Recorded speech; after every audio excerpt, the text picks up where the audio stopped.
continuamos con los reportes aquí desde el Festival Internacional de Cine en Guadalajara en su emisión número 32. No me canso de decirlo con cada uno de los videos. Y ahora toca hablar de documental, concretamente el documental Me llamaban King Tiger. Es precisamente un trabajo de Ángel Estrada Soto y trata acerca de unas figuras históricas más importantes de la comunidad chicana en Estados Unidos. Por hacer alguna especie de símil, de hecho, tal vez una figura más explotada sea la de César Chávez. De hecho, tuvimos ahí una ficción dirigida por Diego Luna hace no tanto tiempo. Y si César Chávez era el símil con Martin Luther King, tenemos nosotros la figura de Reyes Tijerina, el cual sería el equivalente de Malcolm X, una persona más explosiva que no tenía miedo a tomar acciones más decisivas, más violencias inclusive, con más violencia inclusive, con tal de defender. Y bueno, ¿qué es lo que él hacía? Él precisamente se encontraba en parte del sur de Estados Unidos y luchaba precisamente por el manejo de las tierras, ya que después del... Recordemos que México y Estados Unidos tienen una relación amor-odio y parte de estas relaciones es precisamente el robo, perdón, los acuerdos para que casi la mitad de nuestro territorio se fuera anexado para el vecino del norte. Y durante esta transición que supuestamente se establecía que las personas que ya estaban viviendo allá se les iban a respetar sus terrenos, pero pues no, hubo una especie de redistribución y prácticamente sobre esto se enfoca la pelea y la búsqueda de Reyes Tijerina. Es increíblemente interesante, aunque sin embargo en el manejo de postproducción y edición quizás yo lo ubico un poquito más con algo como para televisión de cable que para cine, pero eso para nada lo demerita, eso es como visión o percepción mía únicamente. El documental se enfoca en el uso de varias cabezas parlantes, varias entrevistas y el seguimiento con una investigación muy a fondo, sobre todo en manejo fotográfico, manejo de investigación periodística, desde luego, para ilustrar lo que fue los momentos en los cuales estuvo presente esta figura de Reyes Tijerina. Y además de esto, tenemos la suerte de contar con entrevistas con él mismo en las últimas etapas de su vida, ya que pues desafortunadamente falleció hace relativamente poco tiempo, y tenemos documentos muy valiosos en los cuales vemos pues qué es lo que ocurre después con él.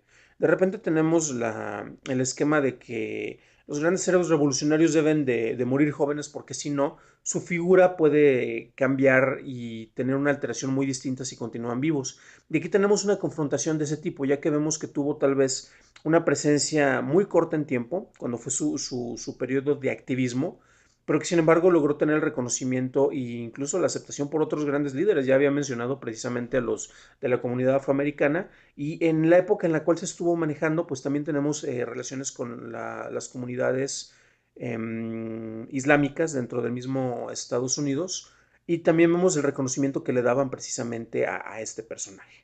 La verdad es un documental muy, pero muy valioso para darle seguimiento. Si no tenían mucho conocimiento sobre su figura, que yo me declaro concretamente en ese caso, vale muchísimo la pena y se van a sentir cautivados y atrapados por la figura de un líder tan carismático, con una presencia tan fuerte que no se dejaba intimidar. De repente lo vemos como una figura con manejo político y hay unas frases que de repente lo caracterizan por parte de los entrevistados en el cual decían, pues el cuate no estaba precisamente muy preparado, pero era alguien con una voluntad tremendamente definitoria. Y eso es precisamente lo que lo ayudó hasta que tuvo los enfrentamientos y encuentros con personas del gobierno. Pero bueno, más de esos detalles podrán verlos en el documental, que Me llamaban King Tiger, precisamente es el apelativo con el cual se le bautizó después. Él no se autonombraba de esa manera.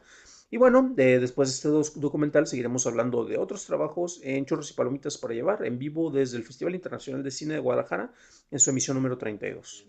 Bueno, lo que sucedió básicamente es un poco lo que aparece ahí, esta cadena de llamadas, ¿no?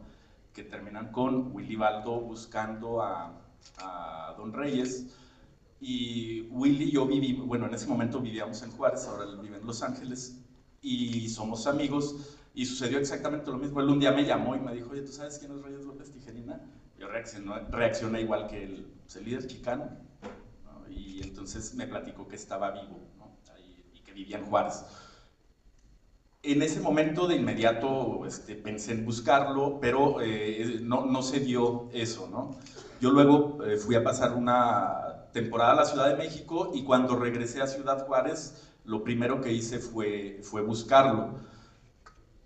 Yo busqué la información disponible, sobre todo en internet, que había alguna información que básicamente se concentraba en el asalto a la corte, ¿no? O sea, no había muchos detalles fuera de eso y mucho menos de toda la cuestión religiosa, ¿no?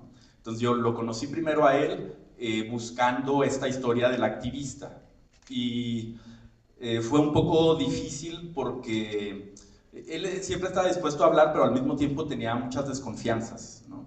Entonces había días que estaba como más dispuesto que otros, otros días realmente me llegó a cuestionar, ¿no? Que lo estuviera grabando, que quería hacer con todo eso, pero fui descubriendo, ¿no? Como todos estos detalles que no estaban en la poca información disponible, ¿no? Y esa fue como una etapa. Luego, en esa primera etapa, bueno, no había todavía ningún fondo ni ningún presupuesto para hacer viajes. Entonces, toda la primera etapa me concentré en entrevistarlo a él, porque además estaba muy enfermo, ¿no? Yo sabía que podía pasar cualquier cosa, ¿no? En cualquier momento.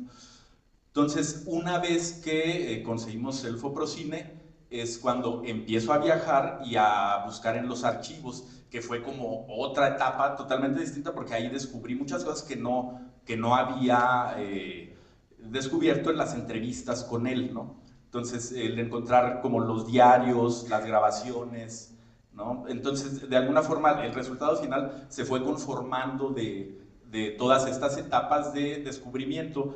Luego la familia, ¿no? Después de los archivos, como tratar de encontrar a la familia y a los personajes, que realmente fue muy complicado a muchos de ellos, al sheriff, al policía, la familia no quería hablar, ¿no? Como se ve, Rosita nunca quiso hablarnos.